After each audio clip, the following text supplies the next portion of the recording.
I'm Sapurik, and welcome to Weekly SUNNI-AI, your numerological energetic forecast for the week of February 11th, 2019.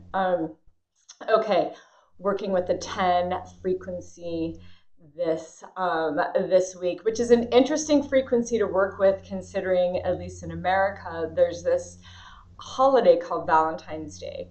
And I'm just going to move right on into it. February, first of all, is a month, but numerologically, we have a different number for the month. Again, like the day and the month don't necessarily mean that's what the vibration is. It's calculated out differently, but we do recognize the kind of base frequency of February, as well as February 14th, which is Valentine's Day, and the 14th being a karmic number. Maybe that's why so many people are kind of not feeling very good on Valentine's Day, and the other half are feeling ecstatic.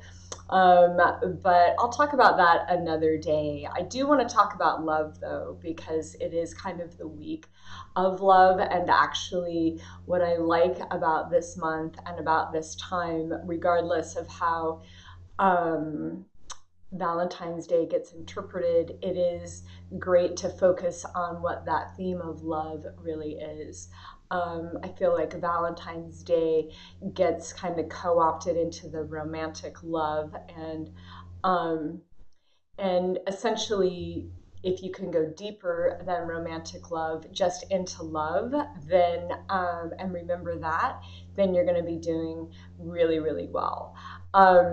It's best to stay out of the duality of what this kind of week and the advertising of love and the diamond rings and the flowers and all the things that go with it, unless, maybe you're really in a committed partnership where that's really a reality. But for a lot of people, that really isn't a reality.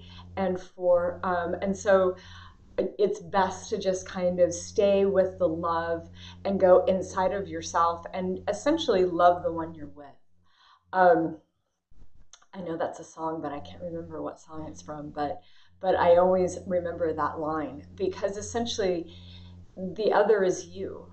So your partner, your friend, your coworkers, your boss, the person you're sitting on the bus with, it's like you have an opportunity at each moment to express and share and give and receive love. And I always take that as not only as an opportunity, but it's kind of our grand assignment here on planet Earth. How much can you actually love?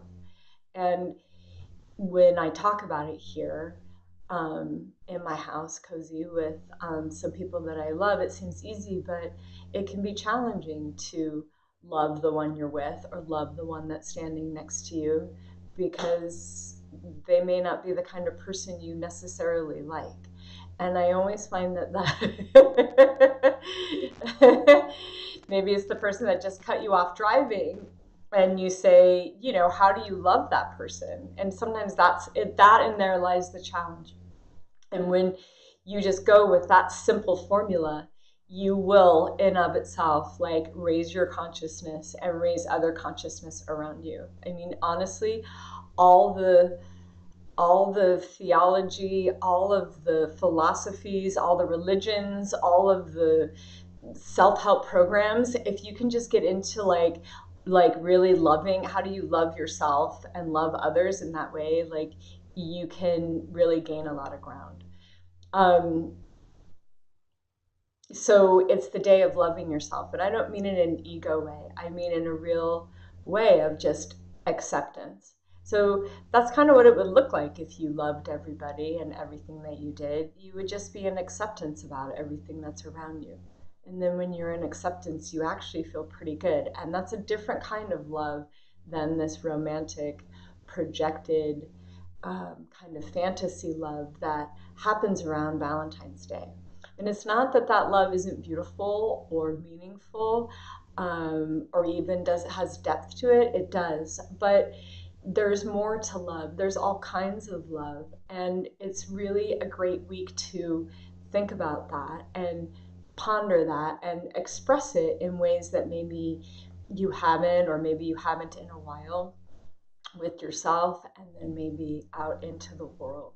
So the 10 frequency is it's like a 1 with a 0. So it's an amplified frequency, meaning like it's a very large, big frequency. So 10 likes a big stage. It likes things in kind of grand gestures. So it's asking you to love courageously, to love boldly, to take a risk, and kind of move into your heart center in ways that you have been afraid of the past. Don't have any fear. Love fearlessly this week, and I'd love to hear some stories and see and see how that goes. Okay, I'm Seth Pudding, and this is Weekly Sunia. And like, share, and subscribe, and I'd love to hear from you.